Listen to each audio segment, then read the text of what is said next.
서면 답변 중에 정유라, 우병우 영장 기각에 대해서 후보자의 견해를 묻는 그런 부분이 있습니다. 거기에 대해서 검찰에서 관련 의혹 전반에 대해 가지고 철저하게 수사했는데 법원과의 견해 차이로 구속영장이 기각된 걸로 알고 있다. 철저하게 수사했는데 견해 차이로. 후보자의 견해도 이와 같습니까? 사실 그 수사 내용에 대해서 제가 자세히 듣지 못했기 때문에 우병우 전 수석에 대한 윤곽근 특별수사 팀장 많은 지탄을 받았고요.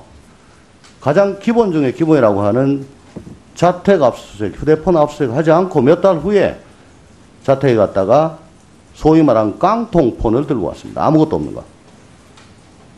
그리고 황제조사 그 대서특별된 거 잘 아시죠? 네, 알고 있습니다. 이게 철저하게 의혹 전반에 걸쳐서 철저하게 수사한 거라고 생각하십니까? 뭐 그런 표현을 쓸 정도로 철저하게 하지는 않았다고 생각합니다. 최순실 입국 즉시 체포하지 않고 30몇 시간 동안 서울 시내 활보하고 다니면서 증거인멸하고 말다 맞췄습니다. 그래가지고 지금 공소유지가 저렇게 어렵습니다. 정유라 그것 때문에 영장 몇 번 기각된 거라고 생각합니다. 철저하게 수사한 거 아닙니다.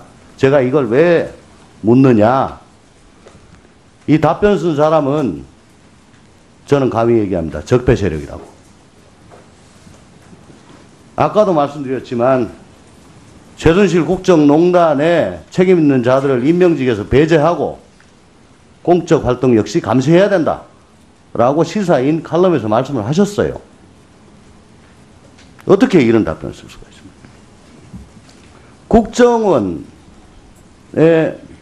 국정원 발전위원회 만든 거 아시죠? 네. 그 밑에 적폐청산 TF와 조직 쇄신 TF 만들었습니다. 적폐청산 TF에서는 국정원에서 과거 문제된 의혹 사건들 13개 추려가지고 과연 이게 문제가 있느냐, 문제가 있다면 누가 관련이 있고 책임을 져야 되느냐.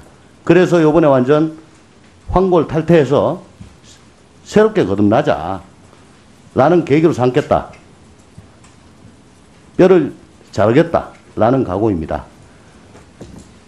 본의원의 생각은 검찰도 이와 유사한 그런 TF를 둬서 과거 국민적 지탄이 대상이 됐던 사건들 일신영달을 위해서 법과 양심을 초계와 같이 버리고 말로는 검사 선서문을 읊조리면서 정치 권력에 줄냈던 그런 검사들 마땅히 쏟아내야 된다고 생각하는데 어떻게 생각하십니까? 법무부 장관에 임명된다면 그동안의 수사 과정에서 공정성을 상실했거나 정치적 편향성 또 정확하지 못한 수사를 했다면 반영을 하겠습니다. 인사에 반영하겠습니다. 이게 반영이 된 인사가 되어야지만이 검찰 개혁의 첫 발을 떼는 것이다. 동의하십니까? 동의합니다. 고맙습니다.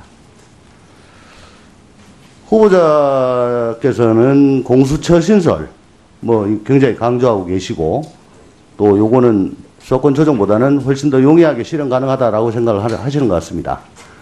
근데 공수처 신설이 정가의 보도가 아닙니다. 박근혜 정부 출범 당시에 그때도 수사권 조정 문제가 나왔습니다. 그때 검찰은 중수부 폐지라는 미끼를 던지고 수사권 조정을 견뎌냈습니다. 그리고서는 부패범죄 특별수사단이라는 중수부와 유사한 조직을 만들어 잃을 게 없는 상황이 됐습니다.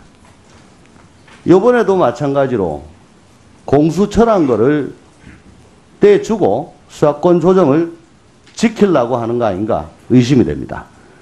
검사들 내부 사이에서는 공수처가 만들어진다고 하더라도 어차피 검사들이 주축이 될 수밖에 없다. 그래서 검사들이 공수처를 장악하면 제2의 중수부가 된다. 오히려 검찰의 영토 확장이 된다. 이거는 괜찮다. 라는 얘기가 있다는 얘기 들어보셨습니까? 네, 들어봤습니다. 그러니까 공수처 실컷 만들어 봐야 검찰개혁과는 역행하는 그런 결과가 되기 쉽습니다. 또한 수사란 게 정보가 하늘에서 뚝 떨어진 게 아닙니다. 이 사건 저 사건 하다가 여러 가지 별로 눈에 띄지 않는 그런 정보들 캐고 들어가다가 우리끼리는 그걸 고구마 줄기 땡긴다고 그러는데요. 따라가다 보니까 막 쑥 나오고 그렇습니다. 그런데 공수처는 일반 사건 전혀 못하고 그럼 청와대 하명 사건만 합니까? 자칫 이건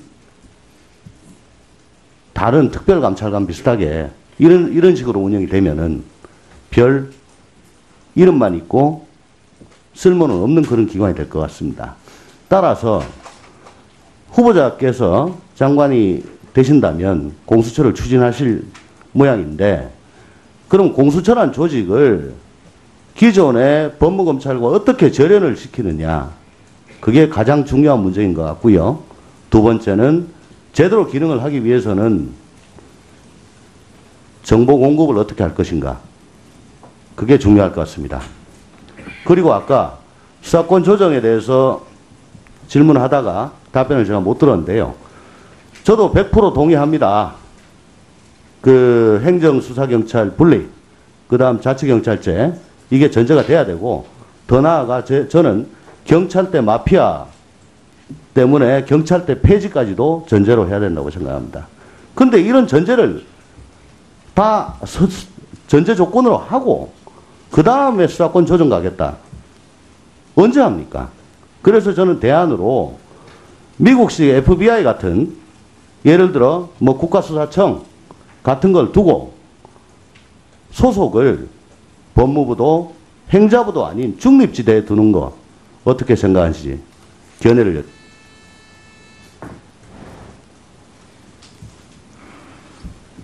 공수처라는 특별한 수사기관이 없이 기존의 수사기관으로서 모든 게 해결되는 것이 제일 바람직한 조직의 모습이라고 생각합니다. 이게 공수처라는 것이 한국적 현실에서 주장이 되는 거고 또 정가의 보도가 아니라는 부분의 지적에 대해서 저도 동감합니다. 그러나 지금 단계에서 특히 검사나 판사에 대한 수사 특검으로 할 수 있겠는가 고육지책이 아닌가 그런 생각을 합니다. 그래서 이 공수처가 설치된다고 하더라도 이게 영원히 우리나라 검찰 조직처럼 존속할 거라고는 생각하지 않습니다. 공수처가 생긴다면은 주로 인지수사를 해야 된다고 생각합니다. 그리고 아까 말씀하신 국가수사청이라는 것은 너무나도 큰 수사조직, 수사기관의 구조적인 문제이기 때문에 굉장히 심도 있는 연구가 필요하다고 생각합니다. 네네, 알겠습니다. 예. 조홍천 의원님. 예, 김진태 의원님. 예, 그 자료 제출 요구입니다. 오늘 하루 종일 많이 했던 얘기지만 그 장남 박진우 명의로 신용 대출 받은 그 통장 앞 표지는 나와 있는데 그 후에 거래 내역, 그 대출금, 원리금 변제 내역이 아직 제출이 안 됐습니다. 아까 위원장님이 18시까지 제출하라고 했었던 네. 기억이 나는데 지금 준비돼서 곧 제출할 수 있다고 합니다. 예, 네. 예. 그러면은 그것도 예. 윤상희 의원, 예, 인사질문 짧게 하십시오. 예. 모친의 그 재산 내역이 있지 않습니까? 아까 그 LH 그 5단지 저기 그 보금자리 주택 관련해 가지고 매각 대금이 있잖아요. 그게 어떻게 돼 있는지 모친의 그 재산 내역 달라고 했거든요. 그것도 빨리 주세요. 그건 제가 좀 검토해 보겠습니다. 아니 가능한지. 그 관련해서 지금 저 시민들은 좀 더 86세인 노모가 결정할 사항은 아니고, 예? 저희 후보자께서 내면 된다고 이야기를 하고 있습니다. 그렇게 너무 고집 부리지 마시고 내주십시오. 자, 그 의원들이 요구하는 자료 제출에 대해서 의혹 해소 차원에서도 빠른 시간 내에 제출해 주시기를 부탁드리겠습니다. 자, 다음은 존경하는 노회찬 의원님 질의해 주시기 바랍니다.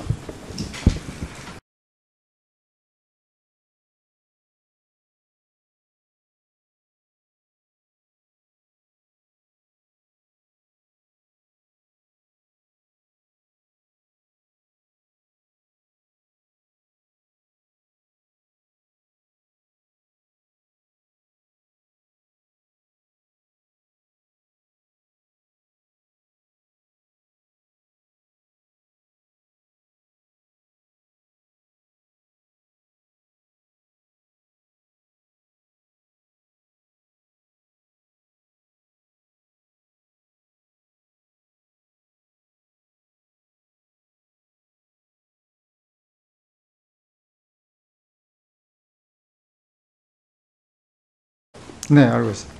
이게 철저하게 의혹 전반에 걸쳐서 철저하게 수사한 거라고 생각하십니까? 뭐 그런 표현을 쓸 정도로 철저하게 하지는 않았다고 생각합니다. 최순실 입국 즉시 체포하지 않고 30몇 시간 동안 서울 시내 활보하고 다니면서 증거인멸하고 말다 맞췄습니다. 그래가지고 지금 공소유지가 저렇게 어렵습니다. 정유라 그것 때문에 영장 몇 번 기각된 거라고 생각합니다. 철저하게 수사한 거 아닙니다. 제가 이걸 왜 묻느냐.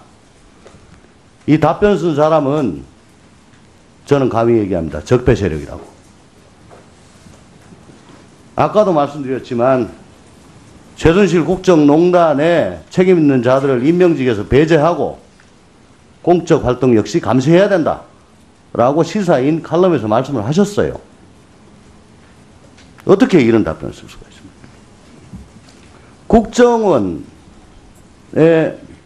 국정원 발전위원회 만든 거 아시죠? 네. 그 밑에 적폐청산 TF 견뎌냈습니다.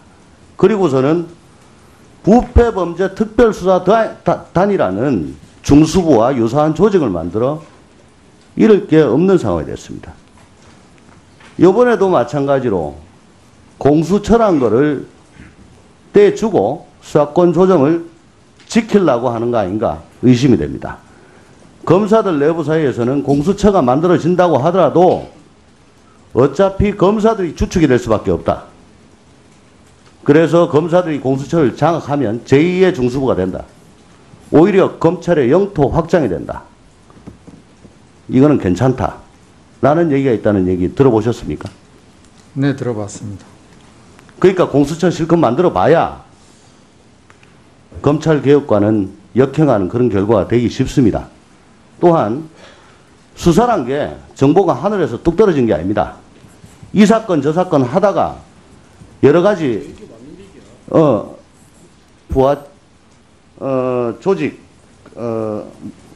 조직 쇄신 TF 만들었습니다. 적폐청산 TF에서는 국정원에서 과거 문제된 의혹 사건들 13개 추려가지고 과연 이게 문제가 있느냐, 문제가 있다면 누가 관련이 있고 책임을 져야 되느냐. 그래서 요번에 완전 황골 탈퇴해서 새롭게 거듭나자 라는 계기로 삼겠다. 뼈를 자르겠다 라는 각오입니다. 본의원의 생각은 검찰도 이와 유사한 그런 TF를 둬서 과거 국민적 지탄이 대상이 됐던 사건들 일신영달을 위해서 법과 양심을 초계와 같이 버리고 말로는 검사 선서문을 읊조리면서 정치 권력의 줄내 서면 답변 중에 정유라, 우병우 영장 기각에 대해서 후보자의 견해를 묻는 그런 부분이 있습니다. 거기에 대해서 검찰에서 관련 의혹 전반에 대해 가지고 철저하게 수사했는데 법원과의 견해 차이로 구속영장이 기각된 걸로 알고 있다. 철저하게 수사했는데 견해 차이로. 후보자의 견해도 이와 같습니까? 사실 그 수사 내용에 대해서 제가 자세히 그럼 제가 듣지 못했기 때문에 우병우 전 수석에 대한 윤곽근 특별수사팀장 많은 지탄을 받았고요. 가장 기본 중에 기본이라고 하는 자택 압수수색, 휴대폰 압수수색 하지 않고 몇 달 후에 자택에 갔다가 소위 말한 깡통폰을 들고 왔습니다. 아무것도 없는 거. 그리고 황제조사 그 대서특별된 거 잘 아시죠? 했던 그런 검사들 마땅히 쏟아내야 된다고 생각하는데 어떻게 생각하십니까? 법무부 장관에 임명된다면 그동안의 수사 과정에서 공정성을 상실했거나 정치적 편향성 또 정확하지 못한 수사를 했다면 반영을 하겠습니다. 인사에 반영하겠습니다. 이게 반영이 된 인사가 되어야지만이 검찰 개혁의 첫 발을 떼는 것이다. 동의하십니까? 동의합니다. 고맙습니다. 후보자께서는 공수처 신설 뭐 굉장히 강조하고 계시고 또 요거는 수사권 조정보다는 훨씬 더 용이하게 실현 가능하다라고 생각을 하시는 것 같습니다. 근데 공수처 신설이 정가의 보도가 아닙니다. 박근혜 정부 출범 당시에 그때도 수사권 조정 문제가 나왔습니다. 그때 검찰은 중수부 폐지라는 미끼를 던지고 수사권 조정을